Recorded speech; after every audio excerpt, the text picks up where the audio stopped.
Sumainyo ang Panginoon. At sumaiyo rin. Ang mabuting balita ng Panginoon ayon kay San Marcos. Papuri sa iyo, Panginoon. Pagkatapos dakpin si Juan, si Jesus ay nagtungo sa Galilea at ipinangaral ang mabuting balita mula sa Diyos. Dumating na ang takdang panahon at malapit na ang paghahari ng Diyos. Pagsisihan ninyo at talikdan ang inyong mga kasalanan at maniwala kayo sa mabuting balitang ito. Samantalang naglalakad si Jesus sa tabi ng lawa ng Galilea, nakita niya ang magkapatid na Simon at Andres na naghahagis ng lambat. Sila'y mangingisda. Sinabi ni Jesus, "Sumama kayo sa akin at kayo'y gagawin kong mamamalakaya ng tao." Pagdakay, iniwan nila ang kanilang lambat at sumunod sa kanya. Nagpatuloy siya ng paglakad at sa di kalayuan ay nakita niya ang magkapatid na Santiago at Juan, mga anak ni Zebedeo.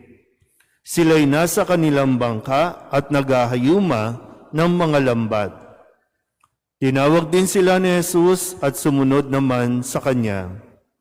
Iniwan nila sa bangka ang kanilang ama, kasama ng mga taong upahan. Ang mabuting balita ng Panginoon. Pinupuri ka namin, Panginoong Hesukristo. Isang magandang gabi po sa inyong lahat. Ngayon po ay Lunes ng unang linggo sa karaniwang panahon. Kahapon, tinapos natin ang panahon ng Pasko ng pagsilang, yung Christmas season, at ngayon naman ay nagsisimula na tayo sa ordinary time o karaniwang panahon. At dito natin matutunghayan ang public ministry na ginawa ni Jesus. Kaya nga sa unang araw na ito ng Lunes ay narinig din natin ang pagtawag ni Jesus sa kanyang pagsisimula. Matapos niyang tanggapin ang binyag na binigay sa kanya ni Juan Bautista, ngayon naman ay magsisimula na siya sa paglalakbay niya, magsisimula na siya sa kanyang misyon na magpahayag ng pagsisisi at pagtalikod sa kasalanan at ang pagpapahayag ng mabuting balita. Pero narinig natin ang pagtawag sa unang apat na magiging mga alagad niya. At ito ay mga mangingisda. Yung mga magkapatid na Andres at Simon, si Santiago at si Juan, mga mangingisda. Kung tutusin, pwedeng gawing mag-isa ito ni Jesus. Pwede at kayang-kaya niyang gawing mag-isa ito. Pero mas pinili niya na magtawag ng mga makakasama. Sabihin niyo nga, kasama.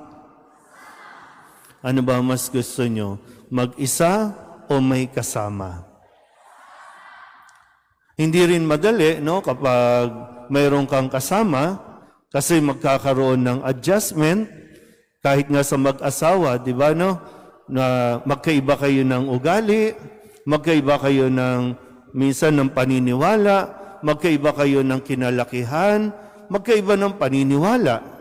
Very challenging din yung mayroon kang makasama sa isang gawain. Pero gusto ni Jesus, may makasama siya. At itong mga tinawag niya, at mapapakinggan pa natin yung iba pang mga pangalan, ito ay kanyang aakayin. Humayo kayo sa bawat sulok ng mundo. Maririnig natin yan. Sa ngayon ay pinangalanan muna ang apat na alagad. Pero gaya ng nasabi ko, ito yung kanyang gagawin sa kanila. So, ulitin ko po, no? Bakit nananatili ang simbahan natin?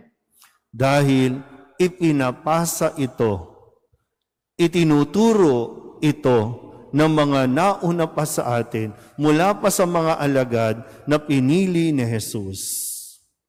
Kaya, minsan po, no, mas sa atin, no, sa karanasan natin, kahit sa mga ministries and organizations, di ba, no? Kapag nawala na, kasi minsan ayaw magpapalit, di ba, no? Ayaw magpailik, no? Kasi gusto niya siya lang, walang tinitrain. Kumbaga, gusto niya siya lang. Kaya kapag namamatay na ang isang leader, nawawala na yung organisasyon. Kasi wala kang training. Wala kang kasama. Gusto mo ikaw lang. So, kung dito lang, no, sa konteksto nito, yung wisdom kasi, bakit kailangan may kasama? Para may matrain ka. Kasi hindi ka panghabang buhay dito. Iiwanan mo ang mundong ito, iiwanan mo din ang kinabibilangan mo. Pero ano nga mangyayari kapag nawala ka? Kaya nga, sa mga magulang, ngayon, nasa paghahanda tayo ng kapistahan ng Santo Niño bilang bata, na mismong si Jesus dumaan sa pagkabata, dumaan sa kailangan niyang makinig, kailangan siyang turuan. Ang tanong, ang mga bata ba tinuturuan natin? Ang mga bata ba isinasama natin sa ginagawa natin? Ano ba? Sa pagsisimba, isinasama ba natin para mamulat sila sa pananampalataya na ating pong ginagawa? O mas maganda doon na lang sila sa bahay, humawak na lang sila ng gadget, mag-cellphone na lang, mag-computer na lang, tayo okay na tayo. Kaya kapag nawala na yung mga magulang, yung mga anak, hindi rin nagsisimba kasi hindi nga nahubog, hindi isinama. Nakukuha ba? Umalinsing na yung pang-offertory. Di ba? Yung wisdom, no? Kaya nga sa simbahan, tinuturo na, hindi sa ayaw kayo. Kahit nga kami mga pari, di ba? Kailangan may natitrain. Mayroon dapat na hinuhubog para magpari, magpag-aralin o magpaaral sa seminaryo dahil para may pumalit, para may magpatuloy. So hindi minsan kasi pag napapalitan, nagtatampo, ayaw nang pumunta ng simbahan, dala-dala pa buong organization, ay huwag kayong pumunta dyan. So wala na. Saan ba talaga tayo nakasentro? Sa mabuting balita. Yan ang ginawa ni Jesus. Kaya tuloy. Ito ang simbahan natin. Ano ba? Sa panahon ba natin matatapos ito o ipagpapatuloy natin? At hindi lang ito gawain ng isang tao. Na madali lang sana, no? Minsan pag matatigas ang ulo, alisin ang mga yan. Kaya ko na itong mag-isa. Tahimik pa. No? Pero, di ba, nandun kasama yung challenge eh.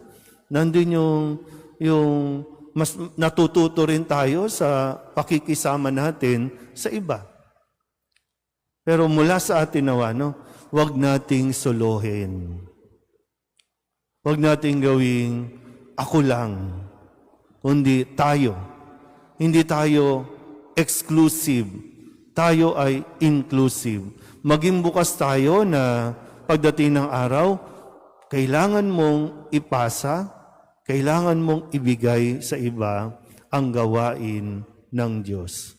Gawain ito ng Diyos, hindi natin ito gawain. Amen?